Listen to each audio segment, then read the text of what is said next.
विद्यार्थी मित्रों, आज આપણે ધોરણ 10 વિષય ગણિત ચેપ્ટર નંબર 5 સમાંતર શ્રેણીમાં સ્વાધ્યાય 5.2 પર અભ્યાસ કરીશું। આજે આપણે દાખલા નંબર 8 એક સમાંતર શ્રેણીમાં 50 પદ આપેલ છે, જેમાં ત્રીજું પદ 12 અને છેલ્લું પદ 106 હોય તો તે શ્રેણીનું 29મું પદ શોધો। અહીંયા એક સમાંતર શ્રેણી આપેલી છે જેની અંદર કુલ કેટલા પદો આપેલા છે 50 પદો, જેમાં ત્રીજું પદ આપેલું છે 12। તો આપણે તો જાણ્યું હતું, આગળના પણ વિડિયો લેક્ચરમાં જોયું હતું કે એવો એક આપણે આઈએમપી દાખલો જોયો હતો, એ પ્રમાણે લખીએ કે ત્રીજું પદ 12 છે એટલે આનો શું થાય કે ત્રીજા નંબરનું પદ તમને શું આપેલું છે 12 કમ્પ્લીટ। અને છેલ્લું પદ શું આપેલું છે 106। છેલ્લું એટલે કયો? પેલા તો અહીંયા આપેલું છે કે સમાન શ્રેણીમાં કુલ 50 પદ છે, તો 50મા નંબરનું પદ શું કહેવાય? આપણું છેલ્લું પદ કહેવાય। જે છેલ્લું પદ એટલે કે 50મું પદ, જે શું આપેલું છે 106। ત્રીજું પદ આપેલું છે 12 અને છેલ્લું પદ આપેલું છે 106 એટલે કે 50મું પદ। તો શોધવાનું શું છે 29મું પદ શોધો, એટલે કે એ 29 તમારે શોધવાના થશે। તો આ બે વસ્તુ આપેલી છે, આ બે વસ્તુ પર આપણે સમીકરણ બનાવી શકીએ। આપણી પાસે સમાંતર શ્રેણી માટે સૂત્ર શું હતું કે an બરાબર a વત્તા n માઈનસ 1 ઇન્ટુ d। કયા નંબરનું પદ? ત્રીજા નંબરનું પદ, એટલે શું લખાય a3 a વત્તા ત્રીજા નંબરનું પદ એટલે 3 મૂકીએ એટલે 3 ઓછા 1 એટલે 2 અને d ની કિંમત એમને આમ a વત્તા 2d ત્રીજા નંબરનું પદ શું છે 12। તો આપણે લખી શકીએ સમીકરણ, તો શું મળશે a વત્તા 2d બરાબર 12। સમીકરણ નંબર 1 મળી ગયું। તો આપણે ડાયરેક્ટ પણ લખી શકીએ ત્રીજા નંબરનું પદ શું લખાય a વત્તા 2d, 10મા નંબરનું પદ શું લખાય a વત્તા 9d। તો 50મા નંબરનું પદ એટલે આપણે શું લખી શકીએ ડાયરેક્ટલી a વત્તા 49d બરાબર જે કેટલું આપેલું છે 106 થશે। એ જ રીતે આપણે શું કરીશું કે an બરાબર a વત્તા n minus 1 into d। n કયા નંબરનું પદ છે 50મું, તો a 50 બરાબર a વત્તા 50 માઈનસ 1 એટલે 49d અને 50મા નંબર પદ શું આપેલું છે 106। તો સમીકરણ નંબર 2। હવે આપણે જોઈએ કે શોધવાનું શું, આપણે એના પર ફોકસ કરીશું છે કે 29મું પદ શોધો। આપણે સૂત્ર શું હતું કે an બરાબર a વત્તા n minus 1 into d complete છે। ચલો 29મું પદ એટલે કે a 29 બરાબર a વત્તા 29 માઈનસ 1 એટલે 28d। જો આપણી પાસે a અને d ની કિંમતો હોય તો એના મદદથી આપણે 29મું પદ શોધી શકીએ છીએ। તો a અને d ની કિંમતો ક્યાંથી શોધીશું? આપણે આ સમીકરણ આપેલ છે તેના પરથી। ચલો સમીકરણ 1 અને 2 નો લોપ કરી આપણે a અને d ની કિંમતો શોધીએ। તો જોઈએ કે સમીકરણ 1 અને 2 નો લોપ કરતા, તો લોપ કરતા શીખીએ। તો શું આપેલું છે a વત્તા 49d બરાબર 106 અને આ સમીકરણ શું છે a વત્તા 2d બરાબર કેટલા છે 12। આ બંને લોપ કરીને શું કરીશું આપણે? બાદબાકી કરીએ। ચલો બાદબાકી માઈનસ માઈનસ માઈનસ, એનો શું થઈ ગયો? લોપ થઈ ગયો। 49d માંથી 2d કાઢીએ એટલે કેટલા વધશે 47d। ચલો 106 માંથી 12 કાઢીએ તો 106 માંથી 12 કાઢીએ કેટલા વધશે 94 વધશે 94। ચલો 47 ગુણાકારમાં છે, 94 ના બાજુ જશે શું થશે ભાગાકારમાં જશે, તો d બરાબર શું લખી શકાય 94 ભાગ્યા 47 અને 47 દો કેટલા થાય 94 એટલે કેટલા આવશે d બરાબર 2। હવે d ની કિંમત 2 મળી છે, તમે કાં તો સમીકરણ 1 અથવા 2 માં મૂકી અને a ની કિંમત શોધી શકો છો। તો એક કામ કરીએ આપણે d ની કિંમત ક્યાં મૂકીએ સમીકરણ 1 માં। d ની કિંમત સમીકરણ 1 માં મૂકતા, ચલો સમીકરણ 1 શું છે a વત્તા 2d બરાબર 12, a વત્તા 2 અને d ની કિંમત શું મળી 2 બરાબર 12, a વત્તા 2 ઇન્ટુ 2 એટલે 4 બરાબર 12। 4 પ્લસ માં છે બરાબર ની પેલી બાજુ માઈનસ થશે, a બરાબર 12 માઈનસ 4 એટલે a બરાબર 8। તો તમને a ની કિંમત પણ મળી ગઈ। હવે જો આપણી પાસે a ની કિંમત પણ છે અને d ની કિંમત એ છે, બંને કિંમતો અહીંયા મૂકીએ તો આપણને કયું પદ મળી જશે? 29મું પદ મળી જશે। તો મૂકી દઈએ, ચલો 29મું પદ શોધવા માટે આપણે સૂત્ર શું હતું? a + 28d। ચલો a ની કિંમત મળી 8 + 28 ઇન્ટુ d ની કિંમત શું મળે છે? 2 મળે છે। ચલો 8 + 28 તો કેટલા થશે? 56 કમ્પ્લીટ છે। ચલો 56 અને 8, 56 ને 8 કેટલા થશે? 64। એટલે કે તમારી સમાંતર શ્રેણીનું 29મું પદ તમને શું મળશે? 64 મળશે। એટલે અહીંયા આપેલું હતું કે કોઈ સમાંતર શ્રેણીનું ત્રીજું પદ 12 હોય, છેલ્લું પદ એટલે કે 50મું પદ 106 હોય તો 29મું પદ શોધવાનું, તો જે 29મું પદ તમને શું મળશે? 64 મળે। તો આ રીતે સમાંતર શ્રેણીનું ગમે તે પદ શોધવું હોય તો તમે શોધી શકો છો। હવે દાખલા નંબર 9, જો સમાંતર શ્રેણીનું ત્રીજું પદ અને નવમું પદ અનુક્રમે 4 અને -8 હોય તો તે જ સમાંતર શ્રેણીનું કયું પદ શૂન્ય થાય તે શોધવાનું છે। તો જે દાખલો આપણે પહેલા ગણ્યો એ જ રીતે ગણવાનો છે। ત્યાં 29મું પદ શોધવાનું હતું, અહીંયા કયા નંબરનું પદ છે? જે 0 આપેલું છે, એટલે આપણે પદોની સંખ્યા શોધવાની છે, કયા નંબરનું પદ હશે તે શોધવાનું થશે।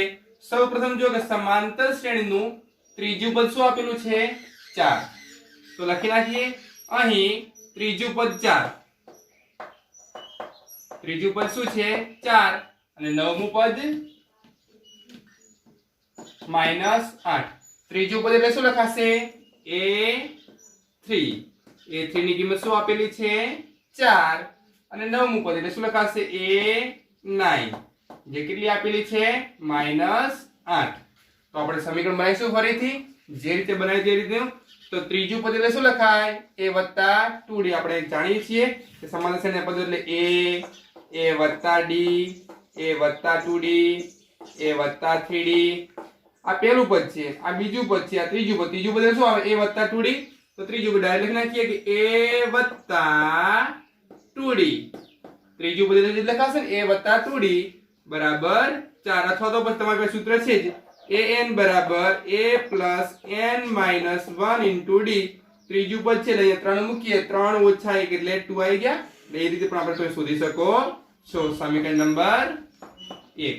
ચલો નવમું પદ એટલે શું આવશે? 9 - 8 એટલે a + 8d, જેની કિંમત પણ શું આપેલી છે? -8। સમીકરણ નંબર 2।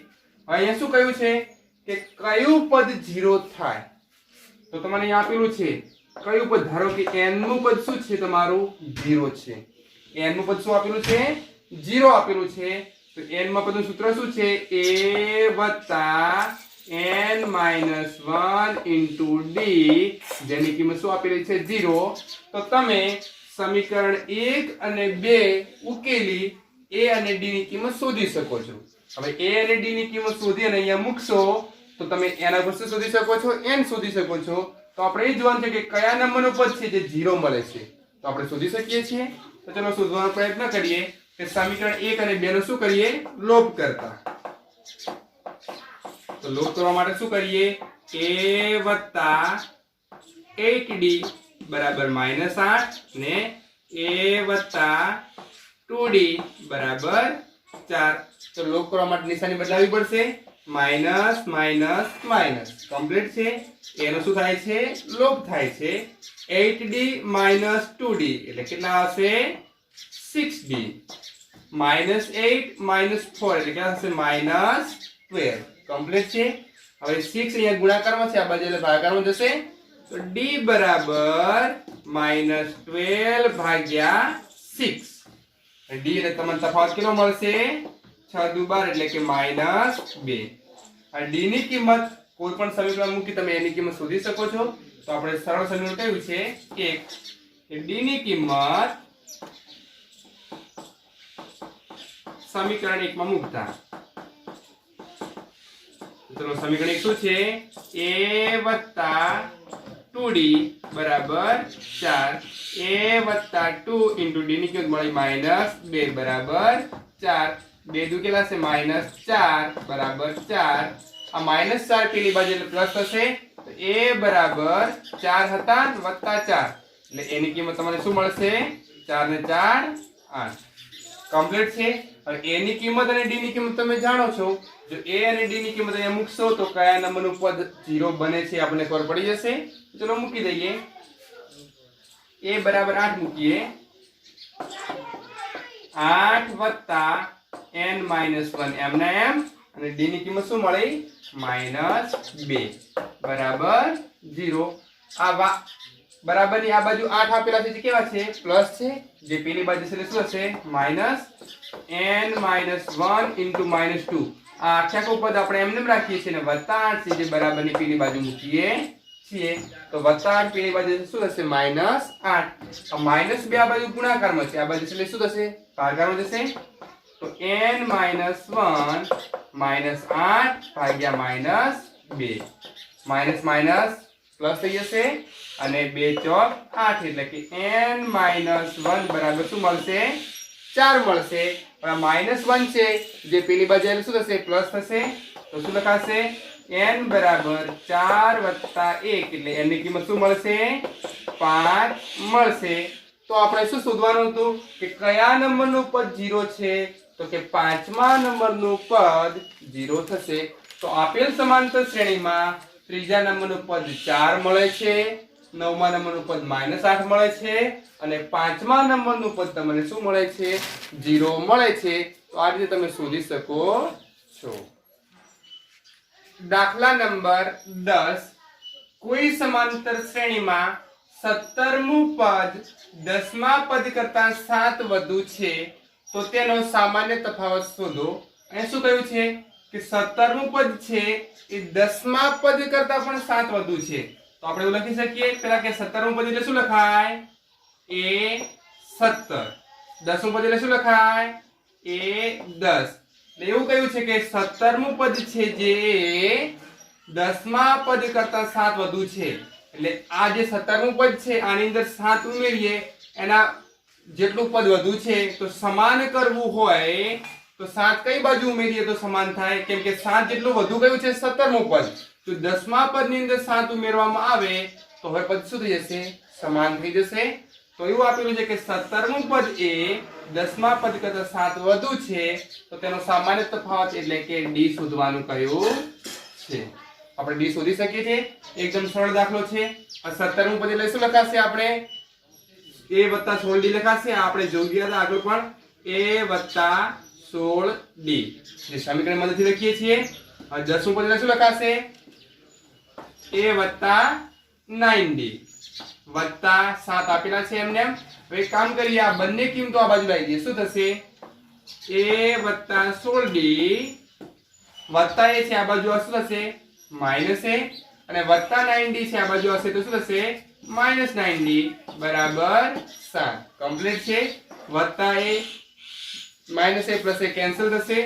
16d - 9d 16d માંથી 9d કાઢો કેટલા વધશે 7d બરાબર 7 કમ્પ્લીટ છે તો હવે 7 ગુણાકારમાં છે પેલી બાજુ શું થશે ભાગાકાર થશે એટલે 7 ભાગ્યા 7 7 ભાગ્યા 7 કેટલા થાય d બરાબર 1 આપણે શોધવાનું શું હતું સામાન્ય તફાવત તો આપેલ શ્રેણીનો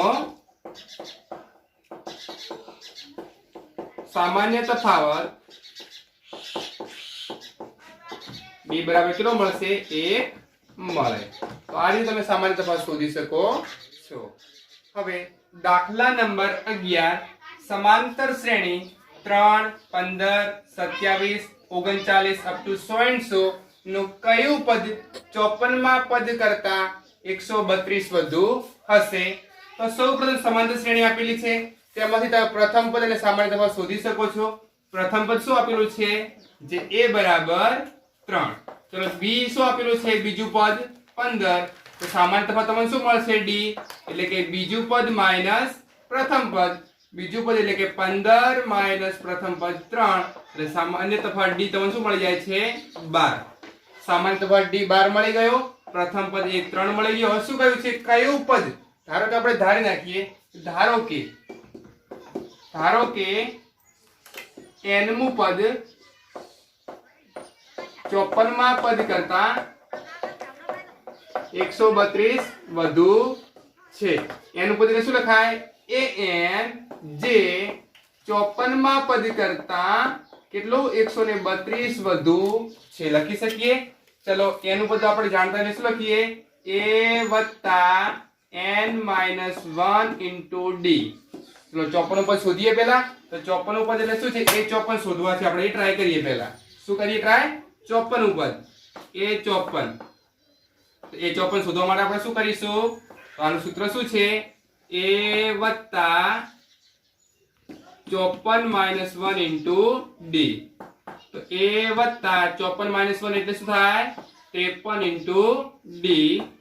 a વત્તા 53 ઇન્ટુ ડી ની કિંમત શું મળી છે? 12. ચલો 12 ગુણ્યા 53 કરો એટલે કેટલા થાય? અને a ની કિંમત પણ તમને આપેલી છે. કેટલી આપેલી છે? 3. તો 3 વત્તા 12 ગુણ્યા 53 એટલે કે 636. ચલો 636 વત્તા 3 એટલે કેટલા થશે? 639. તો તમારે 54માં નંબરનું પદ શું મળે છે? 639. હવે જો પેલા સૌપ્રથમ આપણે સમાંતર શ્રેણી હતી એમાંથી પ્રથમ પદ શોધી નાખ્યું. સામાન્ય તફાવત d શોધી નાખ્યો. ધારો કે 54 નું પદ હતું તો 54 નું પદ પણ શોધી નાખ્યું. તો હવે આપણે શું કીધું છે? કયું પદ? ધારો કે n મું પદ એ 54માં પદ કરતા 132 વધુ છે. તો એનું પદ આપણે છે શોધવું પડશે. ચલો n મું પદ. તો n મું પદ સૂત્ર શું લખ્યું? an બરાબર એ 54 વત્તા 132. ચલો an નું સૂત્ર શું છે? a વત્તા n માઇનસ 1 ઇન્ટુ ડી બરાબર 54 નું પદ. 54 નું પદ તમને શું મળે છે? 639 વત્તા 132. કમ્પ્લીટ છે. અહીંયા a ની કિંમત તમે જાણો છો કેટલી છે? 3 વત્તા n માઇનસ 1 ઇન્ટુ ડી ની કિંમત શું મળી? 12. બરાબર. ચલો આનો સરળ કરીએ. 9 ને 2 11, 3 ને 3 6 ને 1 7, 6 ને 1 7 એટલે કેટલા થશે? 771.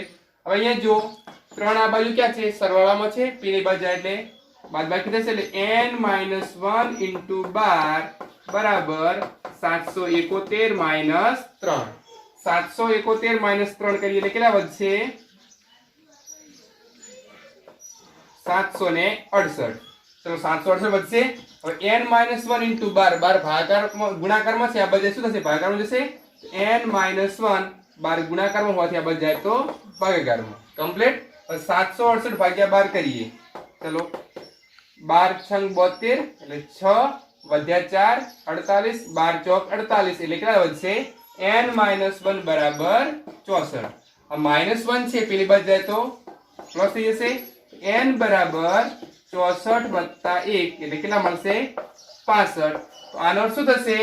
કે 65મું પદ 54માં પદ કરતા શું હશે? 132 વધુ હશે. તો શું લખી શકીએ? માટે સમાંતર શ્રેણીનું 65મું પદ 54માં પદ કરતા 132 વધુ હશે. તો આ રીતનો આ દાખલો છે. બોર્ડની પરીક્ષામાં મોસ્ટ ટાઈમથી દાખલો છે એટલે બધા વિદ્યાર્થીઓ આ દાખલા થોડોક વધારે પડતો ભાર આપે. અહીંયા શું હતું કે કયું પદ હતું? તો આપણે શોધ્યું એ 65મું પદ છે એ 54માં પદ કરતા 132 વધુ થશે. દાખલા નંબર 12. 3 અંકની કેટલી સંખ્યાઓ 7 વડે વિભાજ્ય હશે? મોસ્ટ ટાઈમથી દાખલો છે જે તમે ધ્યાન આપજો વિદ્યાર્થી મિત્રો. શું કહ્યું છે કે 3 અંકની કેટલી સંખ્યાઓ જે 7 વડે વિભાજ્ય હશે એ શોધવાનું છે. તો સૌપ્રથમ આપણે 3 અંકની સંખ્યાઓ વિશે વિચાર કરીએ. તો 3 અંકની સંખ્યાઓ એટલે કેવી? 3 અંકની સંખ્યા નાનામાં નાની 3 અંકની સંખ્યા કઈ? 100. કેમ કે જો 100 એટલે 3 અંકની સંખ્યા છે જે નાનામાં નાની છે અને સૌથી મોટા મોટી કઈ? 999 જે પણ શું છે 3 અંકની સંખ્યા છે. આપણે જોઈએ કે 100 થી ચાલુ થાય છે. 100, 101, 102, 103, 104, 105 અપ ટુ 100 કરતા કરતા છેલ્લે કઈ સંખ્યા આવશે? 999. આ બધી સંખ્યાઓ જુઓ 3 અંકની સંખ્યાઓ છે. તો 3 અંકની સંખ્યાઓ છે એમાં શું કહ્યું છે? 7 વડે વિભાજ્ય હોય એવી સંખ્યાઓ શોધવાની છે. તો 101 થી ચાલુ કરી અને 999 સુધી જઈએ ત્યાં સુધી આની અંદર એવી કેટલી સંખ્યાઓ છે જે 7 વડે વિભાજ્ય છે આપણે શોધવાનું છે. તો સૌપ્રથમ પહેલા જોઈએ કે 7 વડે વિભાજ્ય હોય એવી સંખ્યા આપણે પહેલી અને છેલ્લી સંખ્યા શોધીને સમાંતર શ્રેણી તો બનાવી શકીએ છીએ. તો 7 વડે વિભાજ્ય હોય તેવી 3 અંકની સંખ્યાઓ. ચલો સૌપ્રથમ આપણે સંખ્યા જોઈએ 100. શું 100 ને 7 વડે ભાગી શકાય? 100 બેકી સંખ્યા છે અને 7 એકી સંખ્યા છે એટલે ભાગી શકાય નહીં. 101 અવિભાજ્ય સંખ્યા છે એના પણ અવયવ ના પડે. 102 એ પણ 102 બેકી સંખ્યા છે જે એકી સંખ્યા વડે ભાગી ન શકાય. 103 અવિભાજ્ય સંખ્યા છે એના પણ અવયવ નથી પડતા. 104 બેકી સંખ્યા છે અને એકી સંખ્યા એટલે પણ ભાગી ન શકાય. 105 હા તો 105 ને આપણે 7 વડે ભાગી શકીએ છીએ. તો પ્રથમ સંખ્યા કઈ મળે છે? 105. એના પછી કઈ સંખ્યા મળશે? ધારો કે 105 ની અંદર 7 ઉમેરો કેટલા થાય? 112. તો 112 એ પણ 7 વડે વિભાજ્ય થઈ શકે છે. એના પછીની સંખ્યા ધારો કે છેલ્લી સંખ્યા કઈ મળે છે? 105 છે, 112 છે, પછી આમ 119 છે. આ બધી 7 વડે વિભાજ્ય છે. છેલ્લી સંખ્યા 999. તો 999 7 વડે ભાગી શકાય નહીં. તો એના આગળ 998 પણ ના ભાગી શકાય, 997 પણ ના ભાગી શકાય, 996 પણ ના ભાગી શકાય, 995 પણ ના ભાગી શકાય, પરંતુ છેલ્લી સંખ્યા છે 994. આ સંખ્યાઓ જે મેં સંખ્યા લખી જો 105 લખી, પછી 7 છોડી 112 લખી, પછી પાછી 7 છોડી 119 લખી, પછી 7 છોડી એવી રીતે સમાંતર શ્રેણી બનાવો તો છેલ્લી સંખ્યા કઈ મળે છે? 994. તો આ બધી સંખ્યાઓ કેવી છે? 7 વડે વિભાજ્ય છે. તો આપણે ગણીશું કે 105, 112, 119, 994 હવે કેટલી સંખ્યાઓ છે જે બધી 7 વડે વિભાજ્ય છે? તો ચલો સૌપ્રથમ આપણે ગણવા બેસીએ તો આપણે ગણી શકીએ નહીં. તો સમાંતર શ્રેણીના સૂત્રનો ઉપયોગ કરીને આપણે શોધી શકીએ છીએ. તો જુઓ અહીંયા પ્રથમ પદ શું આપેલું છે? 105. ચલો સામાન્ય તફાવત શોધીએ. સામાન્ય તફાવત કેટલો મળશે? જો બધામાં ડિફરન્ટ કેટલો છે? 7 7 નો ડિફરન્ટ છે. સામાન્ય તફાવત શું મળે? 7 મળે. અને કઈ રીતનો? કે બીજું પદ ઓછા પ્રથમ પદ એટલે 112 ઓછા 105 એટલે શું મળી ગયા? d બરાબર 7. તો પ્રથમ પદ મળી ગયું એ 105, d મળી ગયા 7 અને છેલ્લું પદ તમે જાણો જ છો એટલે છેલ્લું પદ શું લખાય? an જે તમને મળી ગયું 994. તો આ વસ્તુ તમને બધાને મળી ગઈ. ચલો હવે આપણે એનો ઉપયોગ કરી અને શોધીએ. ચલો તો અને સૂત્ર શું હતું? an બરાબર a વત્તા n માઈનસ 1 ઇન્ટુ d. ચલો એ છેલ્લું પદ તમને શું આપેલું છે? 994. ચલો એ તમને શું આપેલા છે? 105 વત્તા n માઈનસ 1 ઇન્ટુ d ની કિંમત શું આપેલી છે? 7. આ 105 પ્લસ માં છે, આ બાજુ શું થશે? માઈનસ થશે. તો ચલો લખીએ કે 994 માઈનસ 105 બરાબર આ બાજુ શું વધ્યું? n minus 1 into 7. તો એ લખી નાખીએ. ચલો 994 માંથી 105 કાઢવાના છે એટલે 4 માંથી 5 ના જાય એટલે 10 કો લઈએ એટલે 14 માંથી 5 કાઢો તો 9, 9 માંથી 1 કાઢશો એટલે 8 અને 9 માંથી 1 જશે એટલે 8 એટલે શું વધશે? 889 n માઈનસ 1 ઇન્ટુ 7. રેડી? હવે જો અહીંયા 7 ક્યાં છે? ગુણાકારમાં છે. આ બાજુ હજુ શું થશે? ભાગાકારમાં જશે એટલે શું મળશે? 889 ભાગ્યા 7 બરાબર n માઈનસ 1. ચલો 889 ભાગ્યા 7 કરીએ. ચલો ભાગાકાર કરીએ. 7 એકા 7 તો શું આવશે? 1. તો હવે કેટલા વધ્યા? 18. 7 દુ 14. 18 માંથી 14 જાય એટલે 4. 4 ને 9 એટલે 49. 70 49 એટલે કેટલા વધ્યા? 127 બરાબર n માઈનસ 1. એટલે કે 889 ને 7 વડે ભાગો એટલે કેટલા વધે છે? 127. હવે ચલો માઈનસ 1 છે જે આ બાજુ શું થશે? પ્લસ થશે. તો 127 વત્તા 1 બરાબર શું મળ્યું? n. તો n ની કિંમત કેટલી મળી? 127 વત્તા 1 એટલે કે n બરાબર 128. તો આ શું મળ્યું? 128. તો અહીંયા ચાલુ કરીએ 3 અંકને 7 વડે વિભાજ્ય હોય તેવી કુલ કેટલી સંખ્યાઓ મળશે? 128 સંખ્યા. જેમ કે 105, 112 119 અપ ટુ 994 1 2 3 4 5 અપ ટુ છેલ્લે 994 સંખ્યા છે કે હશે 128 તો 3 અંકની 7 વડે વિભાજ્ય હોય એવી કુલ કેટલી સંખ્યાઓ મળશે 128। આમ જોવા જઈએ તો 100 થી ચાલુ કરીને 999 પરંતુ 100 થી અને 999 ની વચ્ચે બધી જ સંખ્યાઓ 7 વડે વિભાજ્ય હોઈ શકે નહીં તો 100 થી અને 999 ની વચ્ચે 7 વડે વિભાજ્ય હોય એવી સંખ્યાઓ કેટલી છે 128 તો લખી શકીએ માટે 3 અંકની 7 વડે વિભાજ્ય સંખ્યાઓ કેટલી મળે 128 મળે। તો આ મેઈન તમારો શું મેઈન મુદ્દો હતો કે 3 અંકની 7 વડે વિભાજ્ય સંખ્યાઓ શોધવાની હતી તો 3 અંકની 7 વડે વિભાજ્ય 128 સંખ્યાઓ મળશે। તો વિદ્યાર્થી મિત્રો આ પ્રશ્ન પણ દરેક વખતે ઓલમોસ્ટ બોર્ડની પરીક્ષામાં હોય છે તો બધા આ દાખલા પર સૌથી વધારે ધ્યાન આપે।